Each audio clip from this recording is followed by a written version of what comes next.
Lehtori Nurmio tässä terve. Tällä videolla esittelen teille Helsingin Vene26 Boat venemessujen suurimman moottoriveneen, noin 15,5-metrisen Nordstar 49 Plusan. Leveyttäkin tällä aluksella on 4,15 metriä ja painaa noin 14 tonnia. Hinta on semmonen karvan alle 1,5 miljoonaa euroa. Lähdetään katsomaan tarkemmin, että mitä sillä rahalla saa. Ja näytetään tähän alkuun myös nämä samat luvut myös mustaa valkoisella. Ja heti kun tonne veneeseen sitten lähtee astumaan, niin huomio kiinnittyy, että uimataso on hyvän kokonen ja siitä on hyvät kulut sitten tonne veneen kannelle ja portit millä sulkee ne. Ja sitten katto on tuotu sen verran pidemmälle, että se tuo suojaa myös tähän avotilaan. Käydään ensin katsoa tuo yläohjaamo. Ja sinne meidät johtaakin tämmöiset ihan asialliset portaat ja kunnolliset kaiteet sitten mistä ottaa kiinni.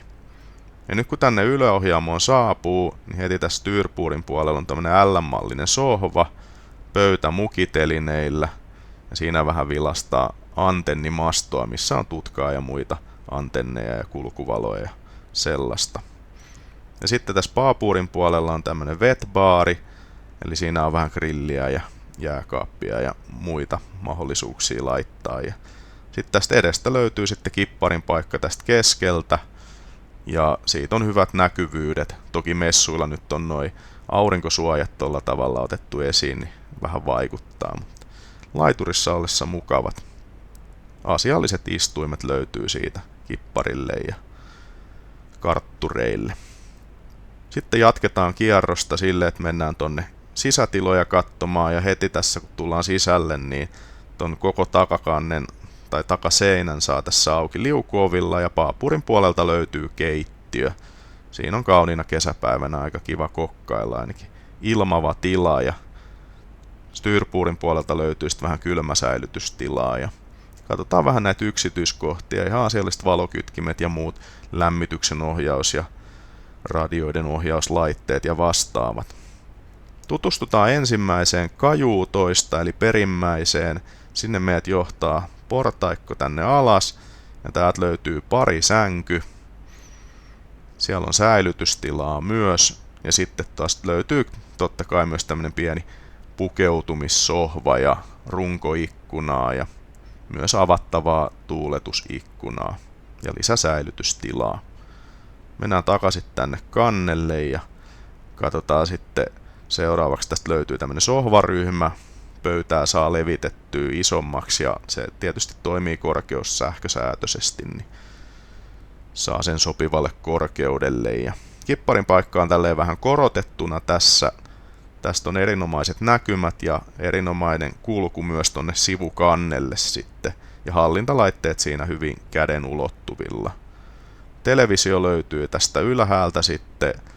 Silloin kun ei olla ajossa, niin sitä voidaan katsoa ja mennäänpä sitten seuraavaksi tuonne keulakannen alle katsomaan, mitkä kajuutat sieltä löytyy. Eli 2 kappaletta makuukajottaja ja WC-tilat vielä.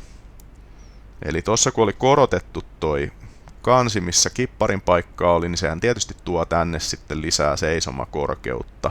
Ja sitä tässä oli ainakin tälleen suomalaiselle keskimittaiselle miehelle asiallisesti. Täällä on myös runkoikkunat, tuo valoisuutta ja sitten on avattavaa tuuletusikkunaa. Televisio tietenkin saa asennettua, jos sen kokee tarpeelliseksi. Ja tämän kajutan yhteydessä on suora kulku sitten WC-tilaan, jossa on sitten erillinen suihku.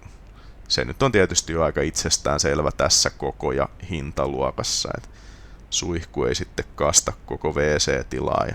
Ennen kuin mennään keulakajuuttaan, niin tässä on sitten erillinen WC vielä vaikka päiväkäyttöä varten. Ja täällä on kans ihan asialliset ratkaisut. Löytyy vähän säilytystilaa ja tuuletusikkunaa tietenkin myös. Mutta katsotaan seuraavaksi sitten tää keulakajuutta. Ja täällä on tietenkin kokoon nähden niin on hyvät tilat. Löytyy televisioon siinä, oli kattoikkuna, on avattavaa tuuletusikkunaa.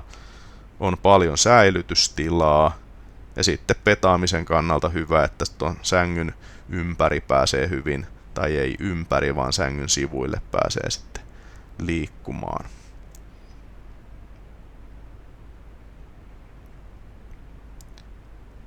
Ja mennään sitten seuraavaksi katsomaan, millaiset tilat tuolla keulakannelta löytyy. Ja tässä on molemmilla puolilla tosiaan hyvät kulut liukuovista ja pääsee myös sivulta tosta laiturillekin liikkumaan. Täällä on tämmönen iso sohvaryhmä, jossa voi valita sitten, että kumpaan suuntaan katse on ja voidaan pöytäkin siihen laittaa ja auringonottotasoa ja siitä on hyvä kulku myös, jos keula sattuu olemaan laituriin päin. Riittävän korkea laituri toki. Tietenkin pitää vilkaista myös moottoritila ja mennäänpä sinne seuraavaksi katsomaan. Eli tämä kyseinen alus on varustettu Volvo Pentan D6480 dieselmoottoreilla ja IPS-vetolaitteilla. Ja täytyy myöntää, että täällä on aika mukavan väliä tää konehuoneet. Täällä on kyllä huoltotoimenpiteille tilaa ja sähköasennukset ja muut asennukset vaikuttaa asiallisilta, mitä täällä näkee, että hyvän oloiset tilat ja ratkaisut. Mutta jos tämmöiset veneaiheiset videot ja tämmöiset veneesittelyt kiinnostaa, niin kannattaa ehdottomasti harkita kanavan tilaamista, koska se on täysin maksutonta. Videoita löytyy jo paljon valmiiksi ja lisää videoita on luvassa. Mutta tämmönen vene oli vuoden 2026 Helsingin venemessujen suurin moottorivene Northstar 49 Plus. Jos tykkäsit videosta, niin muista ihmeessä painaa tykkää nappulaa. Ja jos venevideot kiinnostaa, niin siinä tapauksessa nähdään seuraavilla videoilla. Se on moro.